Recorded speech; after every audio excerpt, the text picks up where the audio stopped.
Bismillahirrahmanirrahim. Assalamualaikum warahmatullahi wabarakatuh. Semangat pagi. Hari ini kita masuk ke chapter proses costing atau sistem perhitungan biaya berdasarkan proses. Akumulasi biaya. Tujuan dari sistem perhitungan biaya adalah untuk menentukan biaya dari suatu barang atau jasa yang dihasilkan oleh perusahaan. Tujuannya untuk apa? Nanti setelah kita suatu barang yang sudah dihasilkan dari suatu perusahaan, total biaya yang sudah dikeluarkan itu totalnya berapa, nantinya tujuannya untuk tentunya menentukan harga jual ataupun menentukan laba yang diinginkan. Jenis sistem akumulasi biaya produksi dalam perusahaan manufaktur ada dua, yaitu pertama job order costing atau sistem perhitungan biaya berdasarkan pesanan, yaitu pembebanan biaya berdasarkan pesanan, di mana semua biaya produksi meliputi biaya bahan baku langsung, biaya tenaga kerja langsung, dan biaya overhead pabrik yang terjadi dalam produksi suatu pesanan itu akan dibebankan ke kartu biaya pesanan ke setiap pesanan yang terpisah. Jadi satu pesanan satu kartu biaya pesanan, begitu ya. Dan yang kedua yaitu proses costing, yaitu sistem perhitungan berdasarkan proses, yaitu pembebanan biaya per departemen.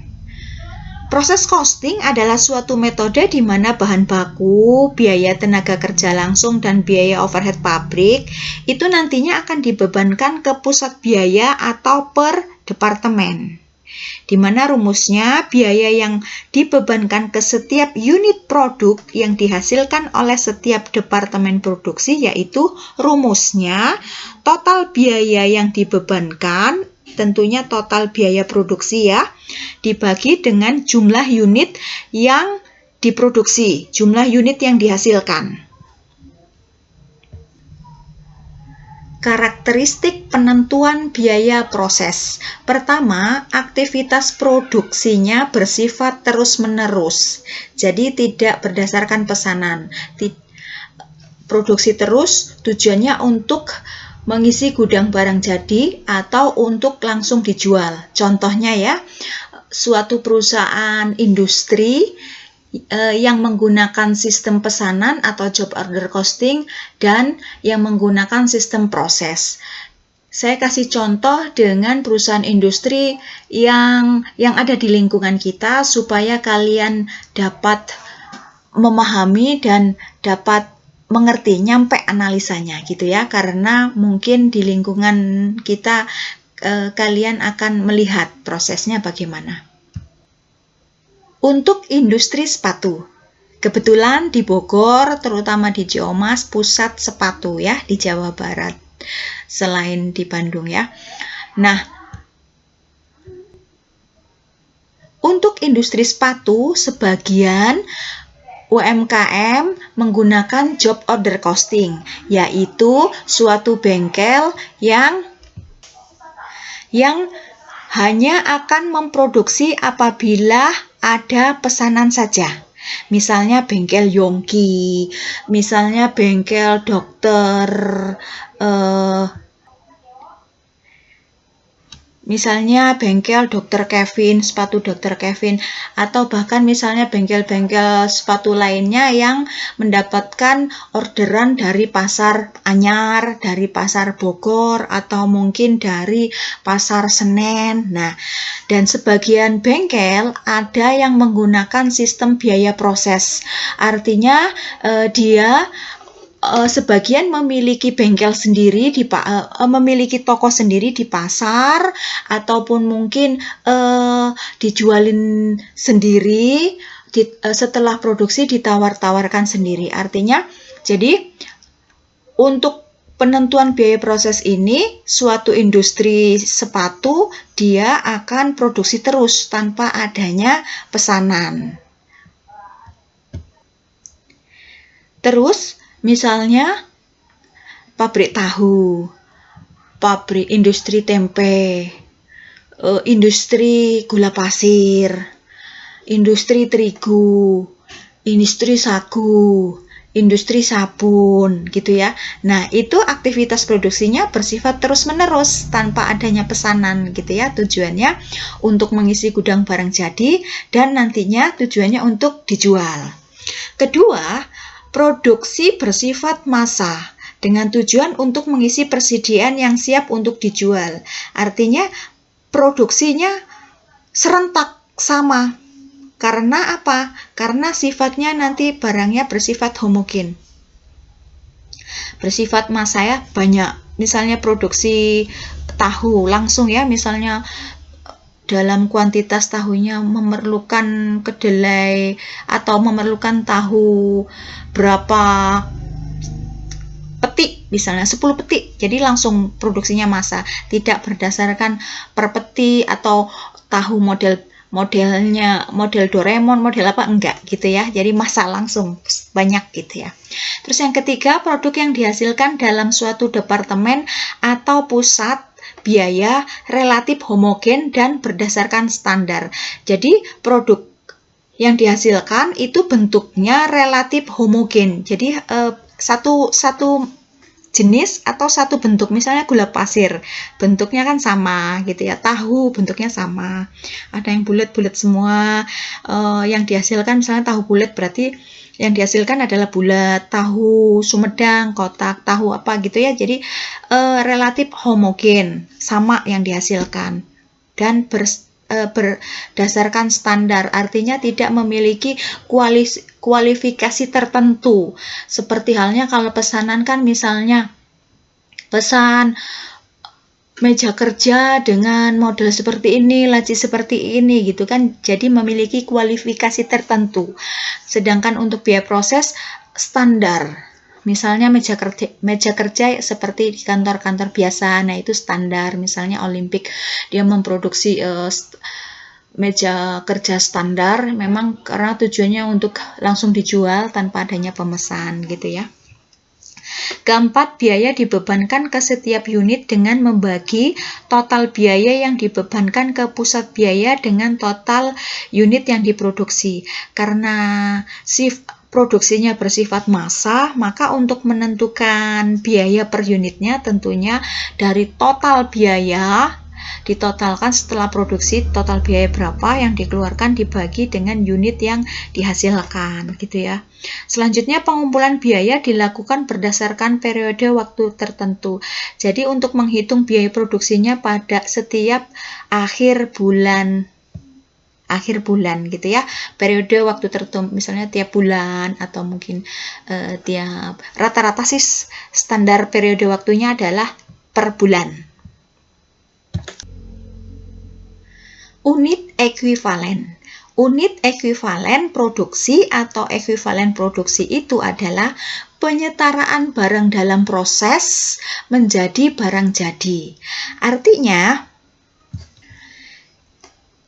misalnya kita akan memproduksi 100 meja kerja dengan membutuhkan bahan baku kayu 100 meter kayu balok gitu ya. Nah, misalnya di akhir periode, misalnya dikerjakan pada 1 Januari 2020. Nah, pada saat di akhir periode 31 Januari 2020,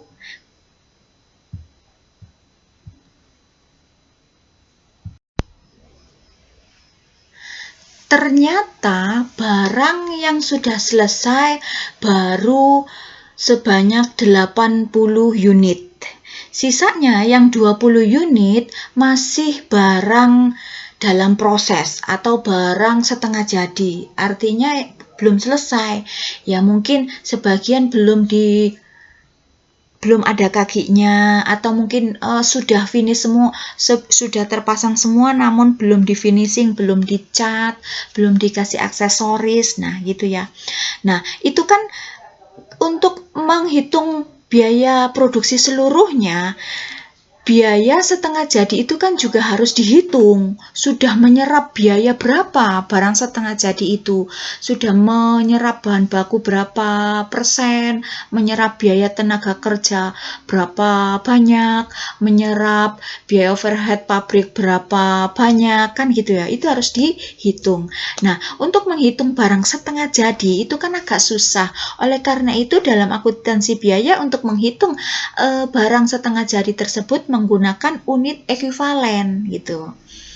Selanjutnya, terdapat dua metode aliran biaya yang mengkalkulasikan biaya produksi dalam proses dalam perhitungan unit ekuivalen.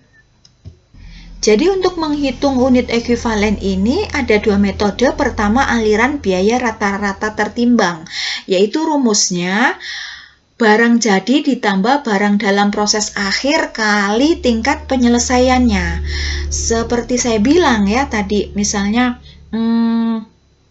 tadi barang dalam prosesnya kan ada 20, yang barang jadinya ada 80. Nah, untuk menghitung unit ekuivalen biaya produksi ini nanti kita harus hitung per elemen biaya produksi. Elemen biaya produksi itu ada 3, biaya bahan baku langsung, tenaga kerja langsung, dan BOP. Itu masing-masing elemen harus kita hitung unit ekuivalennya. Nah, rumusnya yaitu ini, barang jadi unit ya, karena ini kan judulnya unit, berarti satuannya unit yang kita hitung. Maka rumusnya misalnya biaya bahan bakunya kita hitung ya, barang jadinya tadi kan 80 unit, ditambah barang dalam proses setengah jadinya tadi kan 20 unit, kali tingkat penyelesaian. Misalnya tadi kan yang saya contohkan bahwa meja kerjanya sudah terpasang semua namun tinggal finishing. Berarti bahan bakunya sudah menyerap 100% ya. Berarti bahan baku tingkat penyelesaiannya 100%. Berarti kita tambahkan tadi barang jadinya 80 ditambah BDP akhir kali 20 unit kali 100% sama dengan 20 unit, maka barang jadi 80 ditambah 20 sama dengan unit ekuivalen untuk bahan baku, yaitu sama dengan 100 gitu ya. Nah, begitu juga nanti selanjutnya kita menghitung unit ekuivalen untuk biaya tenaga kerja maupun untuk unit ekuivalen BOP, di mana tingkat penyelesaiannya nanti di soal akan ditentukan. Misalnya biaya tenaga kerja sudah menyerap berapa persen, untuk BOP tingkat penyelesaiannya sudah menyerap berapa persen, gitu ya. Nah, yang selanjutnya adalah aliran biaya FIFO. Untuk menghitung unit ekuivalen dengan aliran biaya FIFO, rumusnya yaitu barang jadi ditambah BDP akhir kali tingkat penyelesaiannya dikurangi dengan ini BDP ya sama ya.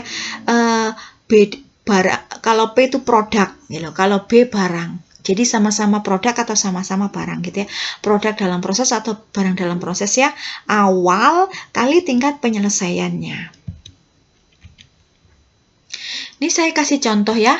PT Berdikari mempunyai data sebagai berikut. Persediaan awal barang dalam prosesnya memiliki 100 unit, di mana tingkat penyelesaian untuk bahan baku 100% sudah digunakan. Untuk biaya konversi 80%, artinya biaya konversi, biaya tenaga kerja langsung sudah menyerap 80% dan BOP sudah menyerap 80%. Produk masuk proses sama dengan 38.200 unit. Artinya pada bulan ini memakan unitnya sebanyak ini, memakan bahan baku sebanyak ini gitu ya. Selanjutnya barang jadi yang selanjutnya akan ditransfer ke departemen selanjutnya atau ke gudang barang jadi sebanyak 38.000 unit.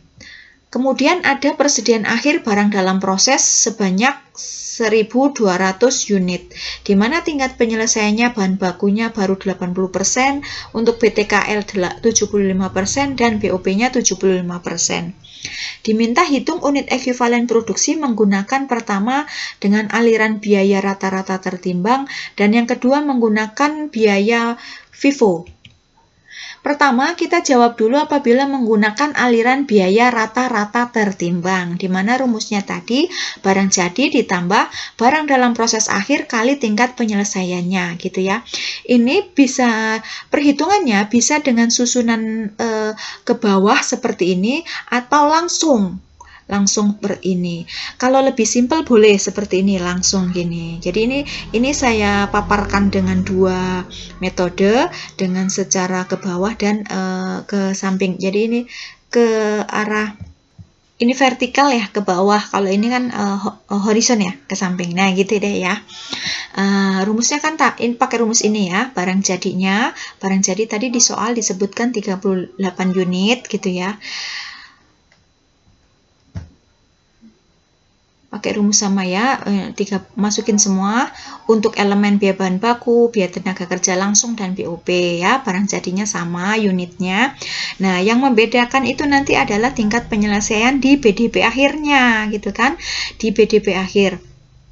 BDP akhir tadi menunjukkan sebanyak 1.200 unit, di mana untuk bahan baku sudah menyerap persediaan akhirnya itu menyerap 80%, berarti 1.200 unit kali 80% sama dengan 960 unit, berarti unit ekuivalen untuk elemen biaya bahan baku yaitu 38.960 unit gitu ya. Sedangkan untuk BTKL dan BOP tadi disebutkan bahwa tingkat penyelesaiannya adalah sebanyak 75% kali BDP akhirnya sebanyak 1.200 unit sama dengan 900 unit.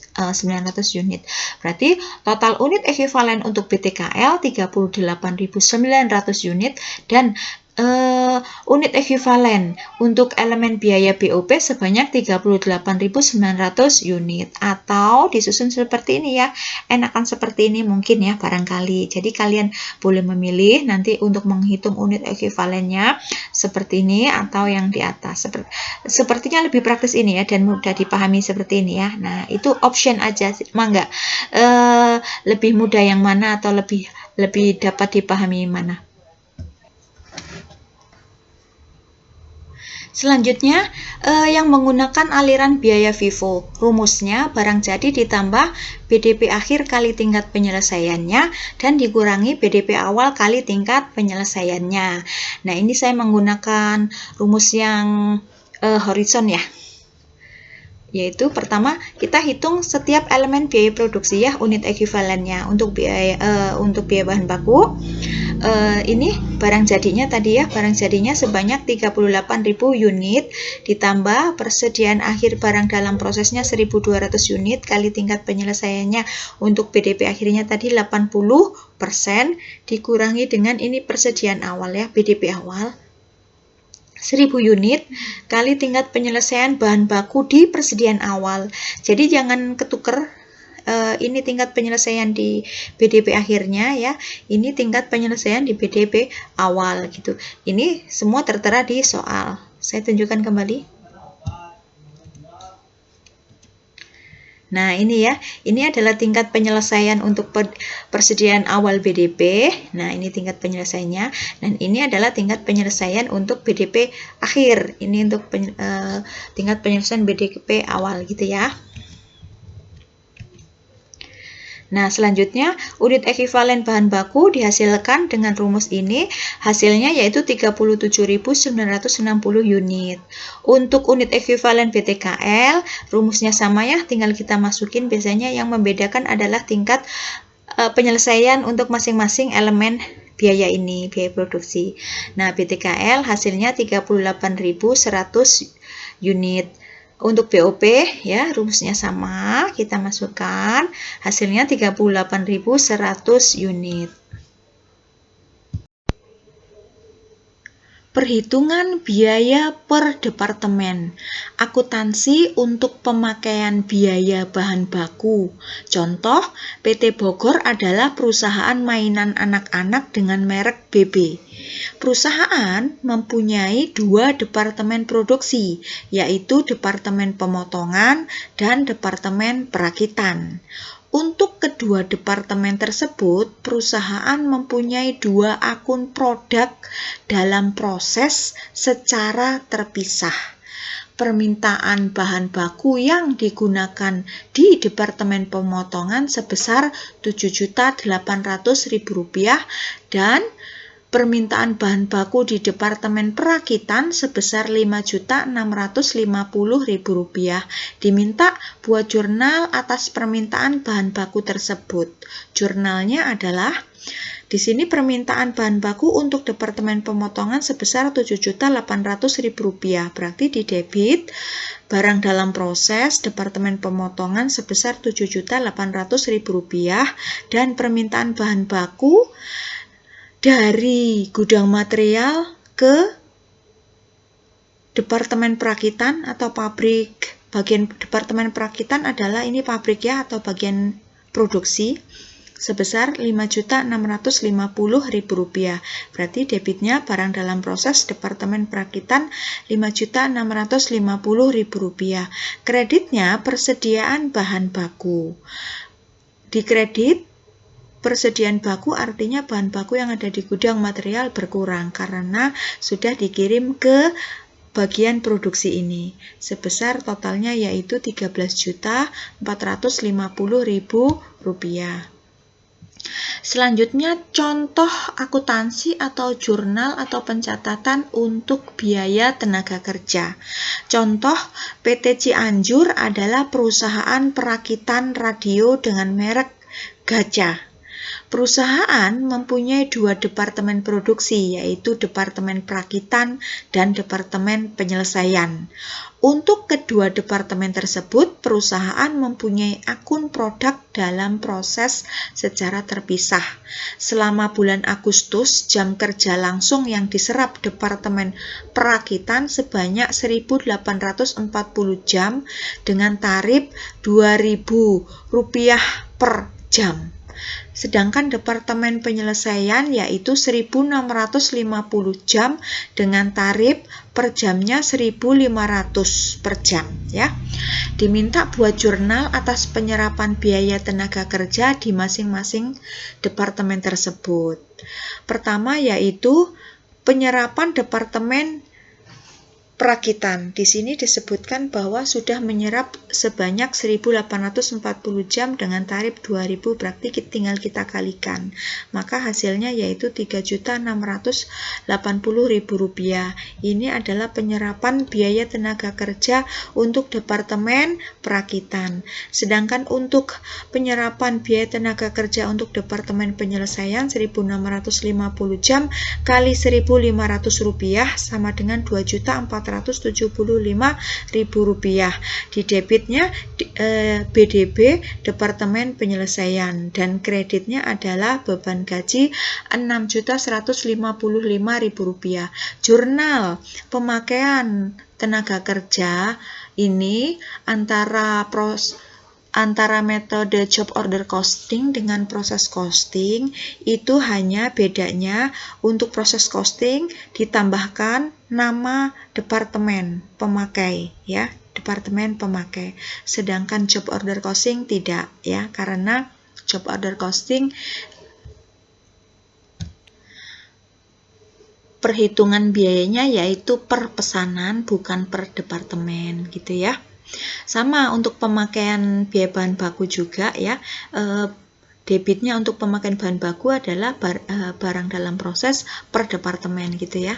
Kita lihat yang depan tadi, nah ini ya per departemen. Bedanya itu antara job order costing dengan proses costing cara jurnalnya. Sekarang bagaimana akuntansi atau pencatatan atau penjurnalan untuk pembebanan biaya overhead pabrik. Contoh ya, PT Agam adalah perusahaan perakitan komputer dengan merek Lapi. Perusahaan mempunyai dua departemen produksi yaitu Departemen Perakitan dan Departemen Penyelesaian. Selama bulan Agustus telah dicatat dalam buku besar yaitu biaya listrik, air dan telepon itu totalnya Rp9.390.000. Sedangkan biaya akumulasi penyusutan mesin totalnya Rp6.400.000. Selanjutnya bahan tidak langsung sebesar Rp4.260.000 dan tenaga kerja tak langsung sebesar Rp10.240.000. Diminta buat jurnal penggunaan BOP sesungguhnya tersebut. Jurnalnya adalah debit BOP sesungguhnya, kreditnya ini adalah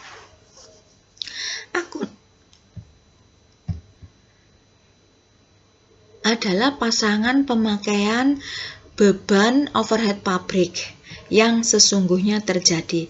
Untuk utang usaha, kreditnya timbul utang usaha ini adalah untuk pemakaian listrik, air, dan telepon. Kenapa timbul utang usaha?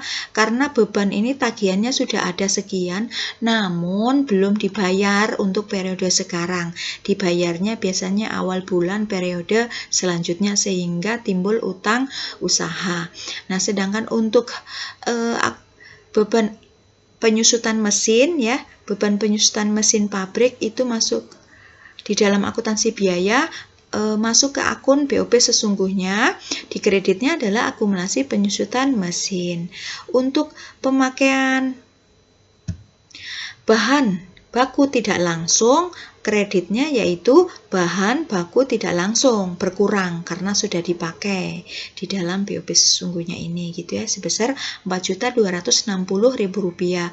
Selanjutnya adalah beban gaji, beban kerja tidak langsung Rp10.240.000. Kreditnya adalah kreditnya adalah gaji dan upah Rp10.240.000. Untuk penjurnalan BOP yang sesungguhnya terjadi, ini untuk proses costing sama persis dengan jurnal sistem job order costing, tidak ada bedanya, gitu ya, untuk jurnal BOP sesungguhnya. Selanjutnya, apabila sifat produksinya berfluktuasi dari bulan ke bulan atau berubah-ubah, ya, maka digunakan pembebanan BOP berdasarkan tarif yang ditetapkan sebelumnya atau ditetapkan di muka untuk masing-masing departemen. Ini tujuannya adalah untuk memudahkan perhitungan biaya produksi. Contoh, ya, PT Icocom adalah perusahaan perakitan radio dengan merek Icom. Perusahaan mempunyai 2 departemen perakitan dan departemen penyelesaian. Untuk kedua departemen tersebut, perusahaan mempunyai akun produk dalam proses yang terpisah. Perusahaan membebankan biaya overhead pabrik berdasarkan jam mesin dengan tarif ditentukan di muka. Untuk departemen perakitannya itu sebesar 3.500 per jam mesin dan departemen penyelesaiannya sebesar Rp3.900 per jam mesin. Selama bulan September, jam mesin yang digunakan pada departemen perakitan itu sebanyak 4.050 jam mesin, sedangkan departemen penyelesaian itu sebanyak 3.700 jam mesin. Untuk BOP aktual sebesar Rp30.290.000 diminta buat jurnalnya.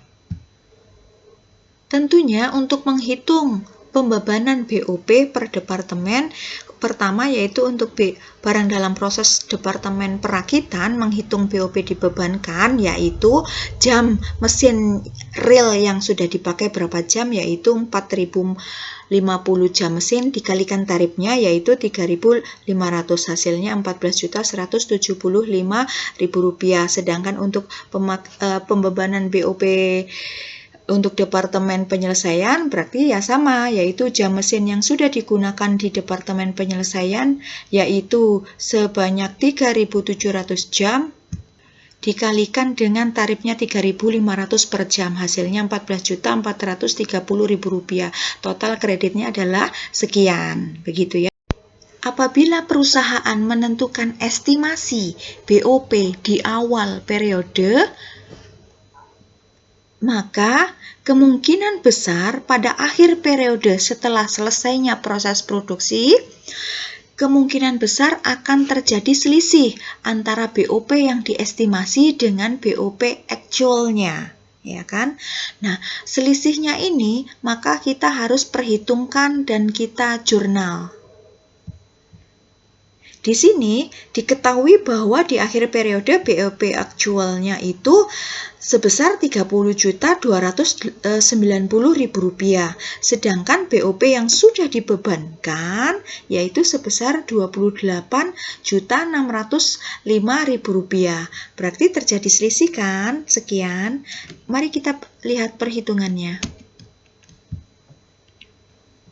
Berikut perhitungannya.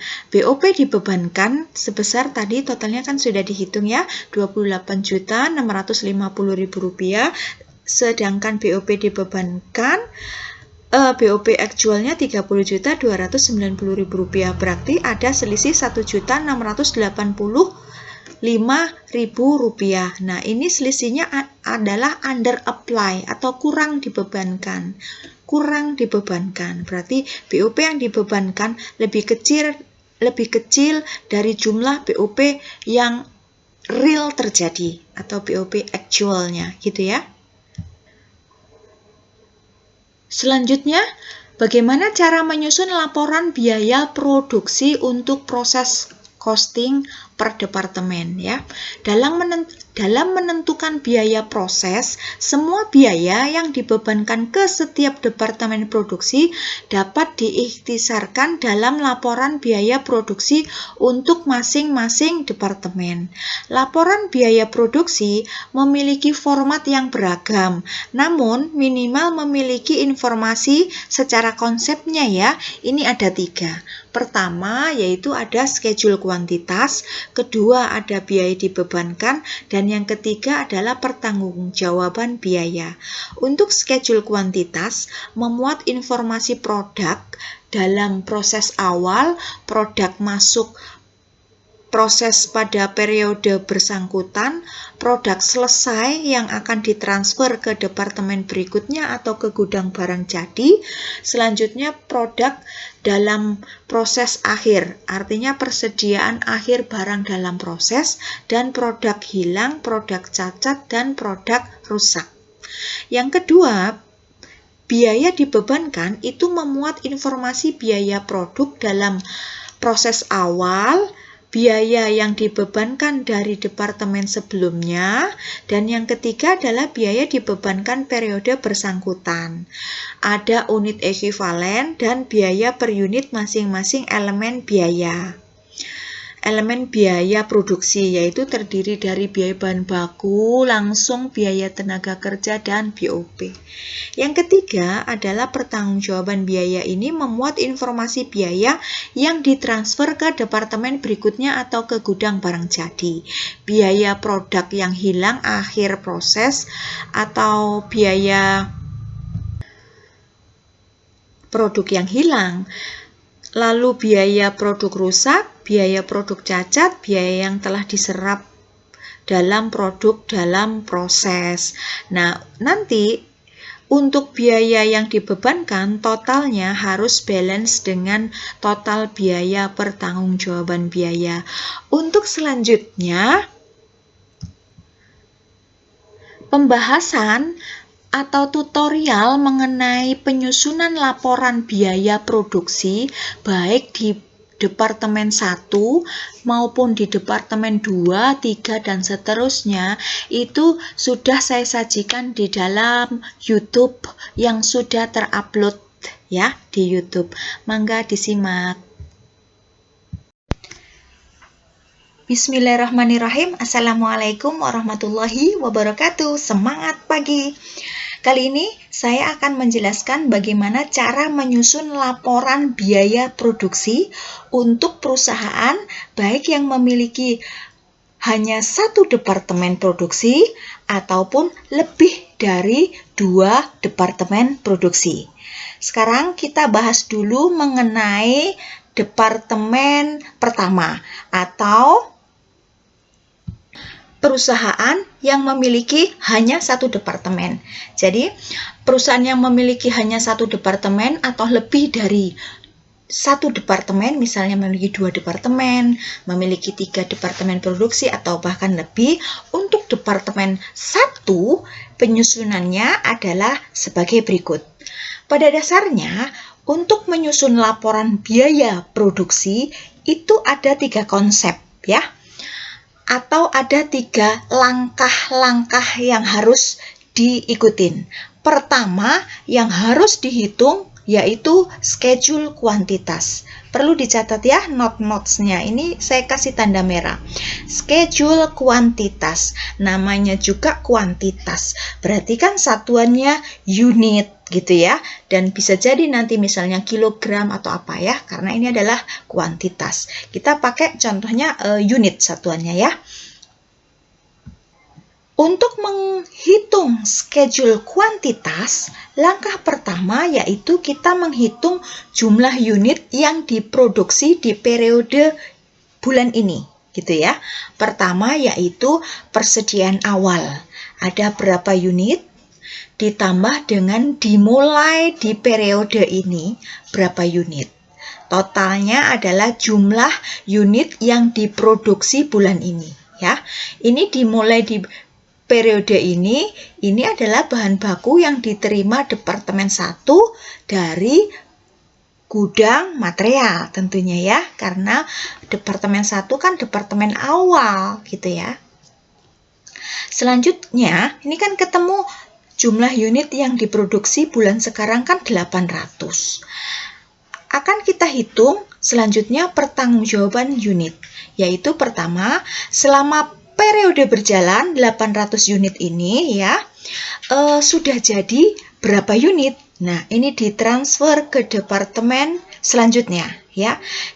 Kalau di soal nanti kan tergantung untuk departemen kedua dan selanjutnya nanti ini tinggal disesuaikan ya. Kebenaran di soal adalah departemen keduanya adalah perakitan gitu ya. Nanti disesuaikan di soal ya untuk departemen selanjutnya ini.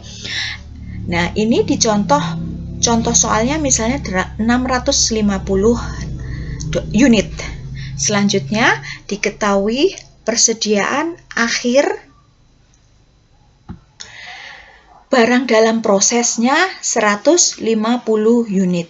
Berarti total pertanggungjawaban unitnya harus sama 800. Jadi intinya di schedule kuantitas, jumlah unit yang diproduksi bulan ini, jumlahnya harus balance, harus sama dengan pertanggungjawaban unitnya. Kalau nggak balance, itu sudah salah. Di situ ya, patokannya harus balance. Kalau nggak balance berarti salah. Nah, untuk jumlah unit-unit ini biasanya di soal diketahui, sudah diketahui. Berarti kalian hanya tinggal menjumlahkan saja. Atau bisa jadi menggunakan di soal persamaan. Misal, persediaan jadinya sudah diketahui, namun persediaan akhirnya tidak diketahui. Sedangkan jumlah unit yang diproduksi periode bulan ini sudah diketahui. Berarti kan gampang. Kan tadi patokannya harus balance nih antara jumlah unit yang diproduksi ini dengan jumlah pertanggungjawaban unit kan harus balance. Berarti tulis aja 800. Selanjutnya kita hitung persediaan akhir yang tidak diketahui, ya selisihnya dikurangi dari total ini dikurangi dengan persediaan barang jadinya. Nah, ketemu persediaan akhir, gitu ya. Barangkali di soal ketemu salah satu akun tidak diketahui, berarti acuannya seperti itu, gitu ya. Oh ya, untuk persediaan akhir barang dalam proses, di soal akan diketahui tingkat penyelesaian masing-masing elemen biaya produksi. Di sini kebenaran aja. Contohnya bahan baku tingkat penyelesaiannya 90% untuk persediaan akhir. Terus untuk tenaga kerja tingkat penyelesaiannya 60%. Overhead tingkat penyelesaian 60%. Jadi ini semua ada di soal. Hanya tinggal masukin aja gitu ya. Intinya kalian ini komponen ini harus kalian tulis. Nah, ini angka-angkanya ini tinggal masukin aja yang dari soal gitu ya. Oh ya, yang pertama selanjutnya yaitu tahap kedua, biaya dibebankan ke departemen. Ini ada 2 komponen, yaitu persediaan awal dan biaya yang ditambahkan selama periode berjalan. Saya ulang ya, bahwa biaya dibebankan ke departemen itu ada dua, yaitu persediaan awal dan biaya ditambahkan selama periode berjalan. Untuk biaya persediaan awal itu untuk departemen pertama, biaya departemen sebelumnya pasti nol. Karena kan departemen perdana, dia jadi tidak menerima biaya dari departemen, tidak ada departemen sebelumnya kan. Selanjutnya ada biaya bahan baku, biaya tenaga kerja, dan biaya overhead pabrik, sekian. Ini nilainya semua ada di soal, jadi hanya menyalin saja.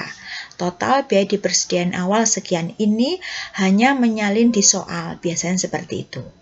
Selanjutnya, biaya ditambahkan selama periode berjalan, yaitu sama ya, untuk biaya departemen sebelumnya, untuk laporan biaya produksi departemen 1 itu pasti tidak ada, gitu ya.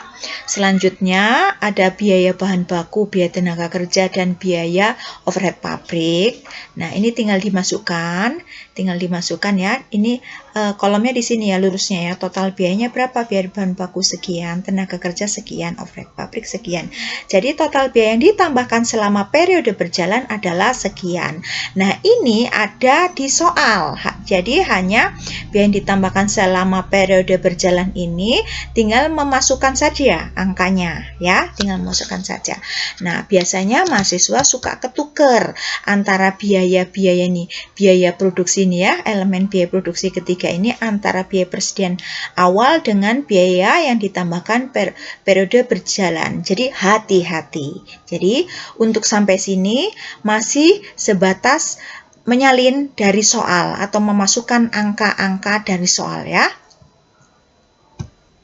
Selanjutnya kita hitung unit ekuivalen. Nah, kita hitung unit ekuivalen per elemen biaya produksi ini, gitu ya.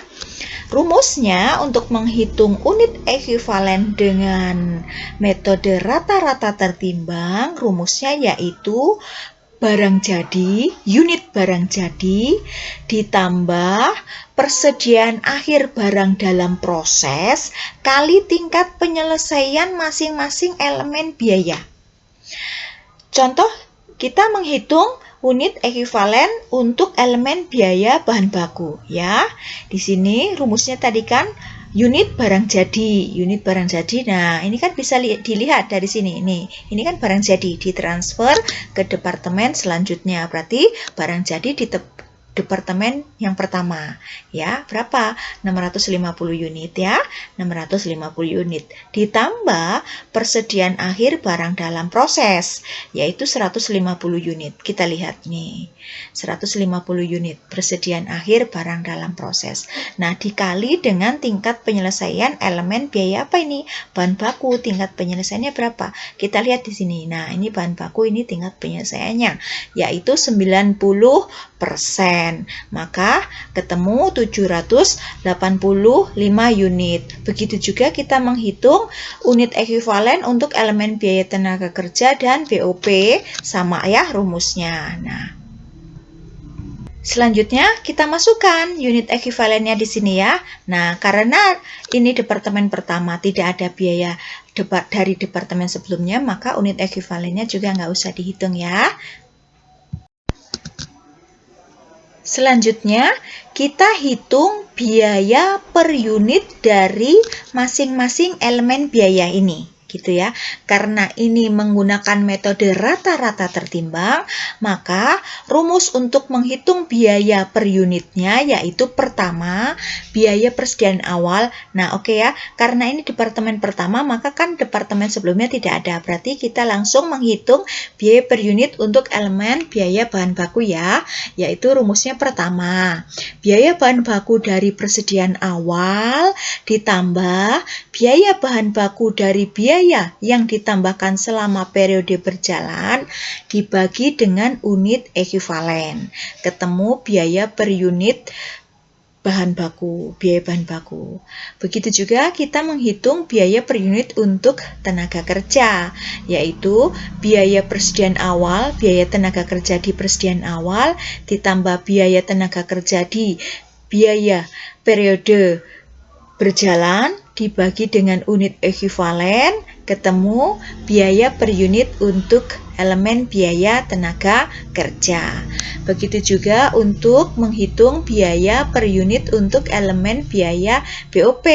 Rumusnya yaitu BOP di persediaan awal ditambah dengan biaya overhead pabrik di periode berjalan dibagi unit ekuivalen BOP, ketemu biaya per unit untuk biaya overhead pabrik. Selanjutnya dari biaya-biaya per unit per elemen ini kita jumlahkan, ketemu $70. Berarti total biaya per unit ya. Ini adalah total biaya per unit adalah $70.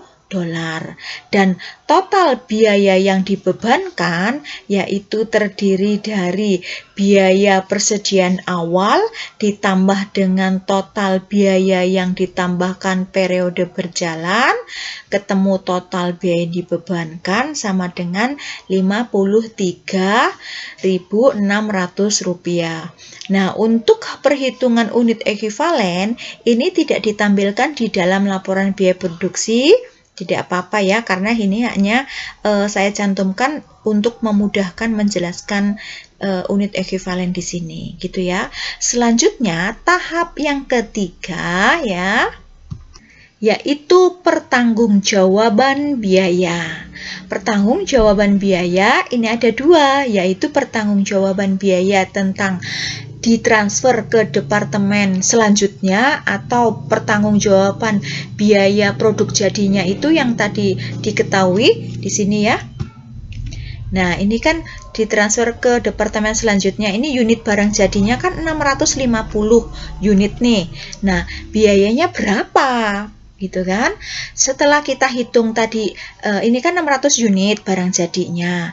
Nah, untuk menghitung total biaya biaya barang jadinya dikalikan dengan total biaya per unit yang sudah kita hitung tadi. Ini $70 dari sini.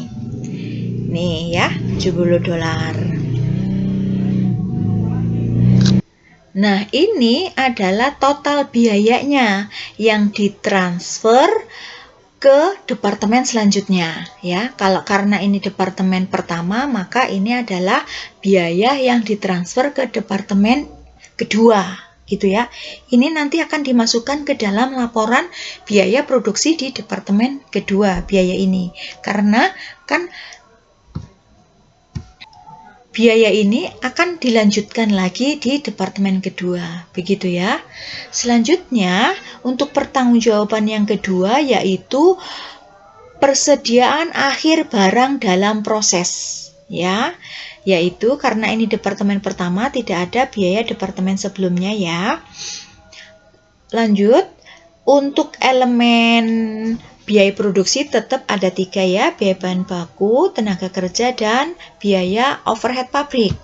Nah, rumus untuk menghitung persediaan akhir barang dalam proses setiap elemen biaya, rumusnya adalah, tolong dicatat, unit barang dalam proses akhir ya.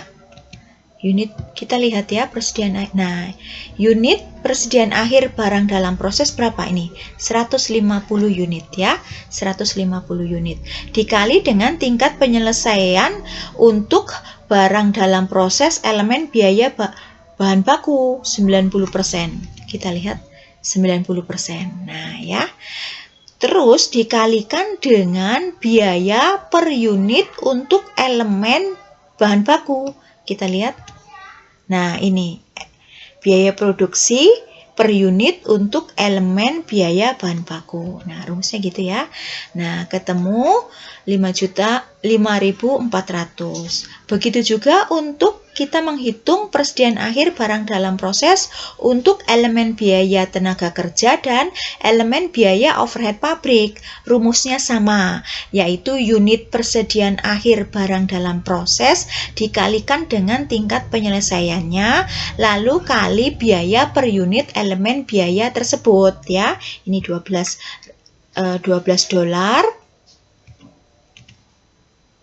Ini ya, biaya per unit untuk tenaga kerja $18, biaya per unit untuk overhead pabrik $18 gitu ya. Nah, selanjutnya hasilnya ini. Biasanya mahasiswa hati-hati untuk tingkat penyelesaian masing-masing elemen biaya ini, jangan kebolak-balik gitu ya. Lanjut, nah, ketemu untuk biaya persediaan akhir barang dalam prosesnya 8.100. Lalu kita tambahkan dari biaya yang ditransfer ke departemen selanjutnya ditambah dengan biaya persediaan akhir barang dalam proses, ketemu total biaya yang dipertanggungjawabkan Rp53.600. Nah, untuk konsep kebenaran suatu perhitungan laporan biaya produksi yang kedua, yaitu total biaya yang dipertanggungjawabkan ini, totalnya 53.600, totalnya harus sama dengan total biaya dibebankan. Nah, 53.600 kita lihat. Dipertanggungjawabkan $53.600, yang dibebankan $53.600. Kalau perhitungan kalian tidak balance, berarti ada yang salah. Itu patokan yang kedua ya, total biaya yang dibebankan dan total biaya yang dipertanggungjawabkan harus balance. Yang pertama tadi jumlahnya ini ya, jumlah unit yang diproduksi sama jumlah unit yang dipertanggungjawabkan harus balance. Itu ya patokannya ya. Bismillahirrahmanirrahim. Assalamualaikum warahmatullahi wabarakatuh. Semangat terus. Nah, sekarang kita lanjut ya untuk menyusun laporan biaya produksi untuk departemen kedua, ketiga, keempat, atau seterusnya. Ini bisa dipakai konsepnya gitu ya. Secara konsep, tadi 3 langkah sama gitu ya. Sama. Oh ya, untuk judulnya dulu, pertama yaitu departemennya dulu ya, nama departemen pertama apa, kedua apa gitu ya, tergantung di soal ya, kasih judulnya departemen apa. Kedua, ini adalah laporan biaya produksi. Ketiga adalah biaya periode pada saat dibuat laporan biaya produksinya ya. Nah, untuk penyusunan laporan biaya produksi untuk departemen kedua, ketiga, dan seterusnya itu sama dengan penyusunan laporan biaya produksi yang departemen pertama yang sudah saya jelaskan ya, yaitu tahap pertama yaitu tentang penyusunan schedule kuantitas. Ini sama persis ya, sama persis, nggak perlu saya ulang ya. Terus gitu, tahap kedua yaitu kita menyusun biaya dibebankan ke departemen. Ini sama, yaitu meliputi biaya persediaan awal dan biaya ditambahkan selama periode berjalan. Nah, bedanya antara laporan biaya produksi yang kedua, ketiga, dan selanjutnya dengan laporan biaya produksi departemen yang pertama, itu ada biaya departemen sebelumnya ya, karena memang departemen kedua, ketiga, keempat kan memiliki departemen sebelumnya gitu ya. Kalau kita menyusun laporan biaya produksi departemen kedua, berarti biaya departemen sebelumnya adalah departemen 1. Kalau kita sedang menyusun laporan biaya produksi kelima, berarti biaya departemen sebelumnya keempat gitu ya. Nah, yang membedakan itu ini, ada biaya departemen sebelumnya di setiap elemen biaya, baik elemen biaya persediaan awal, elemen biaya ditambahkan periode berjalan, untuk untuk persediaan akhirnya, barang dalam proses persediaan akhirnya juga ada gitu ya. Itu bedanya yang pertama antara departemen 1 dengan departemen yang lainnya gitu ya, 2 sampai seterusnya. Itu perbedaan pertama, ini ada biaya departemen sebelumnya. Nah, untuk komponen biaya persediaan awal ini, baik biaya departemen sebelumnya, biaya bahan baku, biaya tenaga kerja, dan biaya overhead pabrik, seluruhnya ini hanya copy paste dari soal ya, masih belum menghitung. Semuanya ini hanya copy paste dari soal, tinggal masukkan saja. Selanjutnya untuk biaya ditambahkan selama periode berjalan.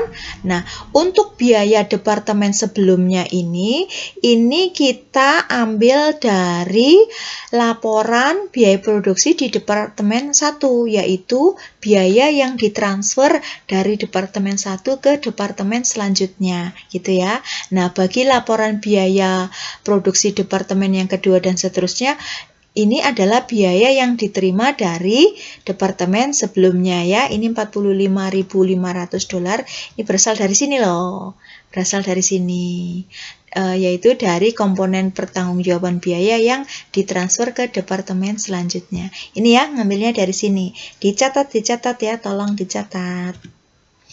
Nah, untuk komponen biaya bahan baku, tenaga kerja, dan overhead pabrik untuk biaya ditambahkan selama periode berjalan ini, yang ini sama copy paste dari soal, tidak ada yang menghitung, copy paste dari soal. Nah, selanjutnya kita tambahkan ya, dari total biaya persediaan awal ditambah dengan total yang ditambahkan selama periode berjalan, totalnya adalah $128.994. Selanjutnya kita hitung unit ekuivalen untuk masing-masing elemen biaya. Karena di departemen kedua, ketiga, dan selanjutnya ada biaya departemen sebelumnya, maka kita harus hitung unit ekuivalennya dong, karena kita nanti harus menghitung biaya per unitnya. Nah, rumusnya sama ya. Untuk menghitung unit ekuivalen, rumusnya adalah barang jadi, produk jadi, unit barang jadi ya. Di sini kan untuk departemen kedua, unit barang jadinya 800 unit nih. Ditransfer ke barang jadi. Nah, 800 unit ya. Ditambah dengan unit barang dalam proses akhir. Nih, persediaan akhir barang dalam proses 100 unit dikali dengan tingkat penyelesaiannya masing-masing. Seperti saya jelaskan bahwa untuk biaya departemen sebelumnya tingkat penyelesaiannya pasti 100%, karena kalau belum selesai nggak mungkin akan ditransfer ke departemen selanjutnya ya. 100%. Selanjutnya untuk tingkat penyelesaian elemen biaya bahan baku, elemen biaya tenaga kerja, dan elemen biaya overhead pabrik, ini sudah ada tertera di soal ini ya. Jangan sampai kebalik ya, biasanya mahasiswa suka kebalik nih untuk memasangkan tingkat penyelesaiannya, apalagi misalnya di soal ada 2 departemen atau 3 departemen. Wah, biasanya mulai terkecoh. Hati-hati ya. Nah, selanjutnya kan ketemu nih unit ekuivalennya masing-masing. Nah, tinggal kita masukkan di sebelah sini sesuai dengan ininya. Ini unit ekuivalen biaya departemen sebelumnya 900 unit, kita masukkan di sini nih. Karena jajarannya di sini ya, biaya departemen sebelumnya. Terus untuk unit ekuivalen biaya bahan baku, ini kan unit ekuivalen nih barisnya. Seret. Nah, ini masing-masing elemen biaya kita masukkan. Selanjutnya kita hitung biaya per unit biaya per unitnya untuk masing-masing elemen biaya produksi ini ya. Karena ini adalah metode yang digunakan rata-rata tertimbang, maka untuk menghitung biaya per unitnya rumusnya adalah pertama kita hitung untuk biaya per unit biaya departemen sebelumnya. Rumusnya, biaya departemen sebelumnya dari persediaan awal, ini 17.410 ditambah biaya departemen sebelumnya di periode berjalan 45.500 dibagi unit ekuivalen. Ketemu biaya per unitnya $69,90. Nah, begitu juga untuk menghitung biaya produksi per unit untuk elemen biaya bahan baku, tenaga kerja, dan overhead pabrik sama ya. Dari elemen biaya produksi di persediaan awal ditambah dengan elemen biaya di periode berjalan dibagi dengan unit ekuivalen masing-masing ya. Ketemu untuk unit biaya per unit untuk elemen biaya bahan baku ketemu 20,10, untuk biaya per unit tenaga kerja ketemu $30, untuk biaya per unitnya overhead pabriknya ketemu $30. Total biaya per unitnya adalah $150.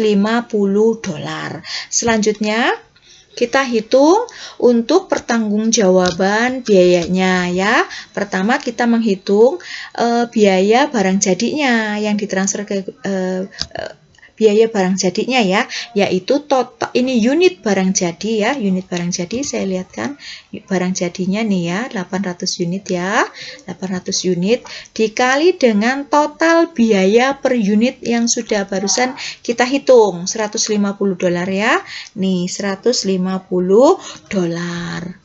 Nah, ketemu biaya yang ditransfer ke gudang barang jadinya yaitu $120.000 atau ditransfer kalau misalnya masih ada departemen selanjutnya yang ketiga berarti ditransfer ke departemen selanjutnya gitu ya. Kalau suatu perusahaan departemennya hanya 2 berarti ke gudang barang jadi gitu ya. $120. Selanjutnya kita hitung persediaan akhir barang dalam proses ya. Rumusnya yaitu untuk masing-masing elemen biaya rumusnya unit barang dalam proses akhir, kita lihat nih persediaan akhir barang dalam proses 100 unit ya, 100 unit dikali dengan tingkat penyelesaian masing-masing. Nih, tingkat penyelesaian masing-masing ya. Masing-masing